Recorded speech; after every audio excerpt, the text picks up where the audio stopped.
that they can track you. You know, so what we're gonna do is we're gonna take a look at this document real quick.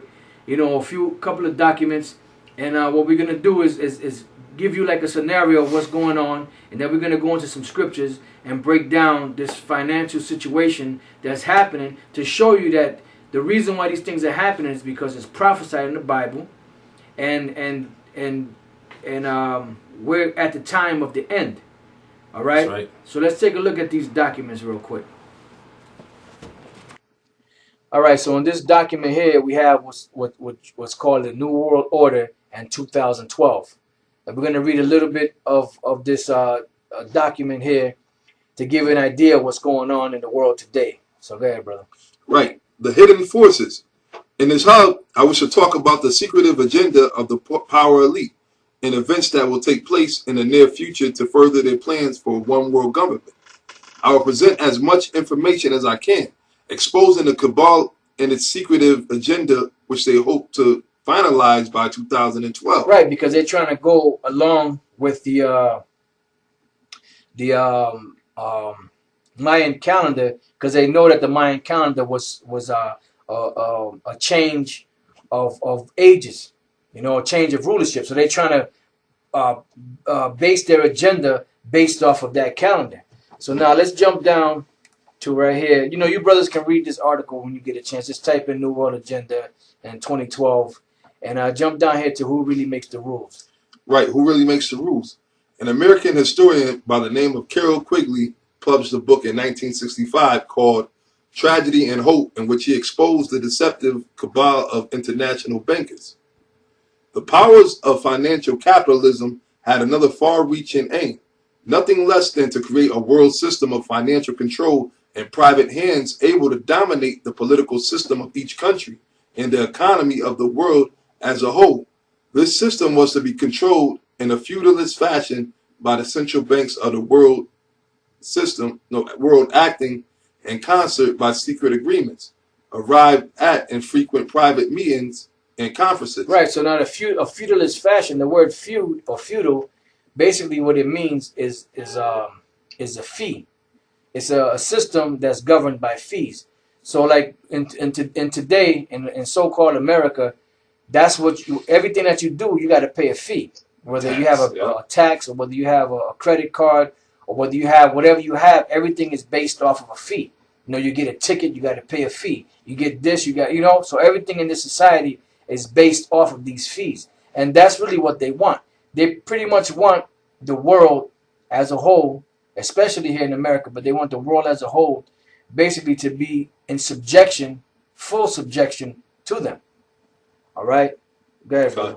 It says, the apex of the system was to be the Bank of International Settlements in Basel, Switzerland, a private bank owned and controlled by the world's central banks, which were themselves private corporations. And that's what it is, private corporations. So the the so-called Illuminati, through the Rothschilds, Rockefellers, and these other international banking families, basically what they've done is they've turned this world into a corporation, because America is no longer a country. It's really is a corporation.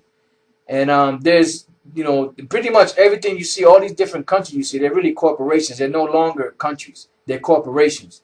And they're basically being used by big bank and different these different Fortune 500 banking families, you know, to control everything. You know, everything is left up to them. That's why Maya Angelou Bauer made a statement, said, "Give me control of a nation's money, and I care now who makes the laws." Because basically, through finances is how you control a nation or a country. Go ahead. That's right. Money talks, bullshit walks. That's the old saying. That's it. All right. Now, it says in another chapter, he says, there does exist and has existed for a generation an international and Anglophile network which operates to some extent in the way the radical rights believe the Communist Act. In fact, this network, which we may identify as a round table group, has no aversion to cooperating with the communists of any other groups and frequently does so. Right, so this is just letting you know that there's basically a secret cabal, as they call it, that's ruling and behind the scenes is ruling this government and ruling this world basically. So we're gonna just jump around a little bit to like give you some ideas of what this article is talking about, and mainly the main thing to focus on here is basically that they're using finance to control the world, so to speak. All right, so jump down here to the idea of world government. Huh. It says the foundation for modern day secret organizations was laid by a man named Cecil Rhodes, a British imperialist in South Africa who advocated a one world government led by Anglo Saxons. In his view, the British Empire had the right to rule Africa, parts of Asia, and the Orient, and the colonies of Canada, Australia, and New Zealand. Right, because that's really what they want. They want to rule. They want to rule this society through England. You know, that was their whole purpose and their whole agenda. Now they use America basically to gather all nations together into one, but they really want to implode the economy of America so that they can really let England or British or Britain really rule the entire globe. That's really what they're pushing for. You know, because whether you know it or not, America is still a British colony. All right. That's right. Rhodes was a Freemason and established a Rhodesian secret society to further his goal for Anglo-Saxon rule. This secret society spawned the Round Table Group and ultimately the CFR, Council of Foreign Relations, which is known to be the architect of most of the policies of the U.S. government. Majority of CFR members are also into Masonry. Right. So basically, these elites, they control America basically through these different groups that they have established and have basically put into office in this so-called country. You know, so now they have control, and that's why they're able to set policies and make rules, and pretty much rob people, mainly the Israelites. We're dealing with the Israelites, but they rob their own of house, liberty, whatever goods you have, they're gonna take it from you because you belong to them.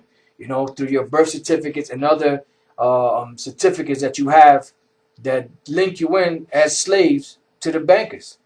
So now we're gonna jump down. This is the secret world of money. We're gonna jump down to the meat of this article. Okay. Right. Control of the economy through the Federal Reserve. So what does the Federal Reserve have to do with global control? To really understand the whole story, we need to understand how the bankers work. Here's what one of the founding fathers of America, Thomas Jefferson, said 200 years ago. I believe that banking institutions are more dangerous to our liberties than standing armies. If the American people ever allow private banks, excuse me, ever allow private banks to control the issue of their currency, first by inflation, then by deflation, the banks and corporations that will grow up around the banks will deprive the people of all property until the children wake up homeless on the continent their fathers conquered. Right, on the continent their fathers conquered. They didn't know they conquered this land from Gad, the so-called Native American Indians.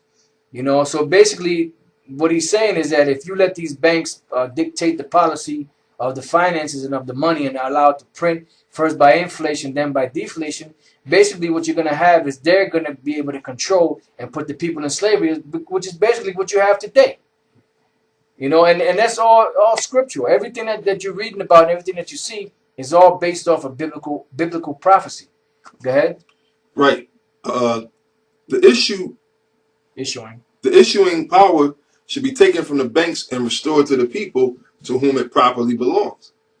This is exactly what's happening today. The American dollar is at its lowest spending power in over 50 years.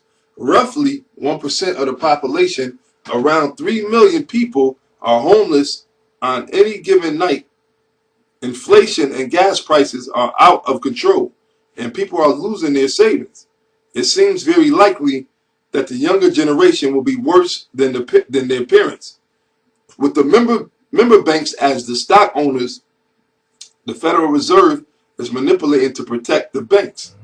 These bankers have brought elections in the American government in the past, all at the expense of the people and their hard-earned money. It's our tax money that finances their schemes. and they are using that money to carry out a devious plan which will see completion by the end of 2012. Right, because they have a plan. But the Lord said what? The Lord said that time should be cut short. That time should be cut short, and the Lord also said that He caused it. Matter of fact, Job, get Job real quick. Job 5 and 12. That's right. Real quick, because basically the plans are not going to work. You know, they're fighting valiantly to establish this new world order, which they've been trying to do for the last 500 plus years, and it's not going to work. Every nation that ever ruled, or every empire that ever ruled, tried to hold on and tried to accomplish this new world order, and it never happened because the Most High doesn't want that. Go ahead, brother. If you got it. Job 5 and 12. He disappointed the devices of the crafty. Right. The Lord disappointed the devices of the crafty. What's their device? The new world order. The different schemes and plans and plots that they have to try to implement this so-called new world order. Go ahead. Right. It says, so that their hands cannot perform their enterprise. Right. So that their hands cannot perform their enterprise. And what's their enterprise? A nuet coeptis novus ordo teclorum, announcing the birth of the new world order or the new world age. And it's not going to happen because the Most High disappoints their devices. Go ahead. It says, he taketh the wise in their own craftiness. Right. He taketh the wise in their own craftiness. The same thing that they're using to rob the people and distort the minds of the people. That's the same things that the Most High is going to use to destroy them, because basically when they're doing that, they're basically condemning themselves, and they're basically causing their empire to be lost and to be given to another people, which is going to be who? The nation of Israel, the so-called Negroes and so-called native Indians of the so-called Americas. Go ahead. Right. And the counsel of the forward is carried headlong. Right, and the counsel of the forward is carried headlong. So let's read a little bit more of these articles, and then we can go to the scriptures and go into this topic and hit some points in it. Go ahead. Okay, cut. All right, it says, the economic crisis that we are in was planned by these bankers. Right, the economic crisis that we are in was planned by these bankers. And everything that you see, it was planned. We've been telling you that for the longest. Everything you see has been planned. You know, they were hoping to bring this thing in 1993. Yeah. That didn't work when they tried to bring down the World Trade Center. They were trying to bring it in by the year 2000. It didn't work. They were trying to bring it in when they collapsed the Twin Towers, or the World Trade Center in 2001, September of 9/11. You know, which just by that alone, just by the date of that, you could tell that it was an inside job. They've been trying to bring this thing in. They were trying to bring it in back in 1980. They were trying to bring it in through the after the gas crisis of the 77 in the 70s. You know, but it's not going to work. Go ahead. Right. The Fed created the conditions for the bubble, knowing very well that people would not be able to pay back their loans, and ultimately the government will come in and bail out the banks using taxpayers' money. Right, so basically whatever you do, however you go about it, it's a no-win situation. It's a catch-22. You're basically caught on both sides. You know, you can't prosper in this society. This society was not set up to prosper. It was set up, America was basically set up by the bankers to bring in their new world order by any means necessary, so you can understand. Go ahead. That's right. But, like they say in the infomercials, wait, there's more. Right, wait, there's more. Go ahead. The crisis is not over, and the U.S. economy and the dollar are on the verge of a collapse. And if when the dollar collapses, that's when you're going to see hell breaking out in these streets. Because right now, people are able to go to the store, they're able to buy goods, they're able to feed their family. As long as you got food and something and a roof over your head, usually you're okay. Yep. But once you know the roof is taken up from over your head, you learn to adapt, you learn how to deal. But once that food is out the door and you're starving and you're hungry and your children are hungry, that's when all hell really starts. That's when chaos starts to set in and panic starts to set in, and that's where you get these uproars of the people and things that are happening around the world. Crime rates going up, burnings, you know,